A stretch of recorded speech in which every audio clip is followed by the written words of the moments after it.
Okay, right, vegging again this week, so thought we'd very quickly go through it. Fresh carrots again, obviously with all the rain we've had, they pulled them out of the field, so they've obviously had quite a bit of mud on them, so they've just given them a quick rinse off.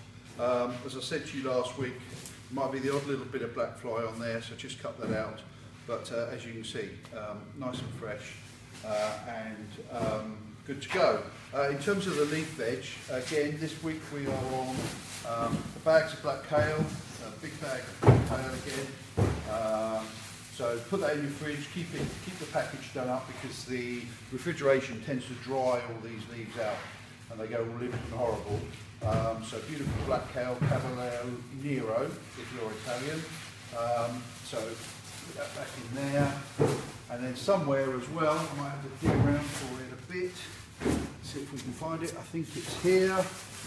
Oh, do you want to zoom in? Got a friend, a little snail traveller, we'll chuck him out in a minute.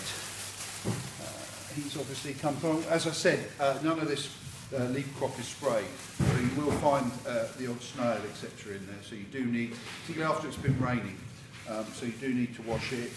Red kale, red chard this week. Cut the stems off, cook them a little bit longer than the leaf because they're a little bit tougher. Again, as with all leaf veg, close the bag back up when you use it, put it in the fridge.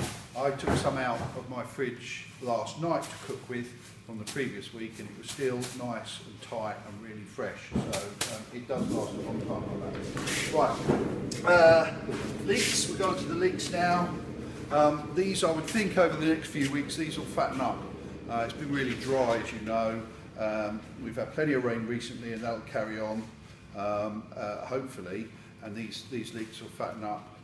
Again, clean cut, so you know they're fresh, nice white clean cut on the bottom.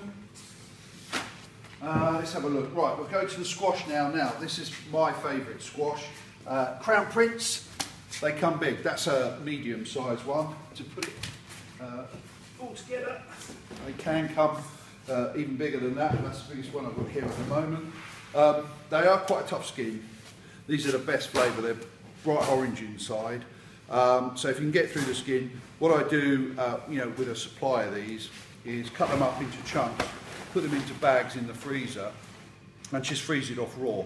And then, I've still got actually in the back of my freezer a bag with some of these in from last season. You can take them out, put them straight on a tray, out the freezer, a bit of olive oil in the oven and roast them, and they're still beautiful.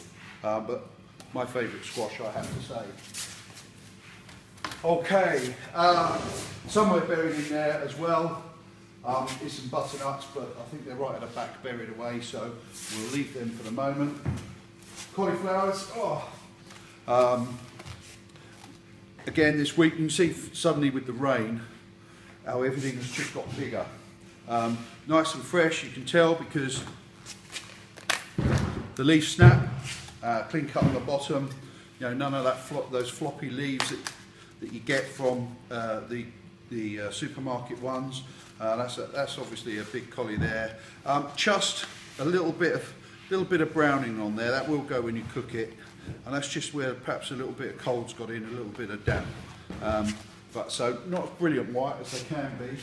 Some of the others where perhaps the leaves have been over, you can see they're a lot whiter. So again, fresh collie from Ash, cut this morning. And again, sort of, you can just hear them squeaking, so you know they're fresh, squeaky fresh. The potatoes this week are a red potato called Mozart, which is like a Desiree. Reasonable size. These have got quite hard flesh, so brilliant for roasting and for boiling as well. I'm not convinced they mash so well, but certainly very good for roasting. Swede. The swede this year are enormous. You can see how green all that is, so again, I know they were cut this morning because I forgot to order them. So I had to phone up very early and say, could we have some, which they've very kindly done for us. But the stalks are still all green, obviously all that green would go if they've been out of the ground a while. Wash them off a bit by the look of it because of the mud. You do sometimes find with swede that they can have a bit of a rot in the middle. We do look, but sometimes you can just see on that one there, we have to be careful. There's a bit of a hole in that one, and that just means the middles might have rotted out a bit. So we take that one out. It's still really firm. I mean, it's not rotten in that respect. You can sometimes get some damp down the middle. If you do get one like that, let us know, we'll replace it. We do try and spot them, but it's not always easy, as I'm sure you can imagine. So that's the swede this week. Right, on to the apples and pears from Bogdale. I mean, there's all sorts of... Oh, one last thing, sorry, I forgot. Beetroot. Last veg coming in. Again, I just roast these. You can see how hard they are. They're like bullets, to be perfectly honest with you. So again, you know they've not been hanging around in a cold store for 3 or 4 weeks. Again, roasting them. They do go really well into cakes, actually. I know there's a few recipes on the Pinterest page about using them in cakes and other things like that, which you can do with any root veg. So have a look at those, see if you want to use them that way, if you're trying to think doing something different. But generally we just roast them. Get back to the apples, quite a few different varieties. These look absolutely wonderful, bright red, small apples. These are called Ingrid Marie, and they are Danish, funnily enough, but they look really nice. Again, the apples now, later in the season, much harder than the early season apples, which seem quite soft and powdery. So but we've got all sorts of different apples here.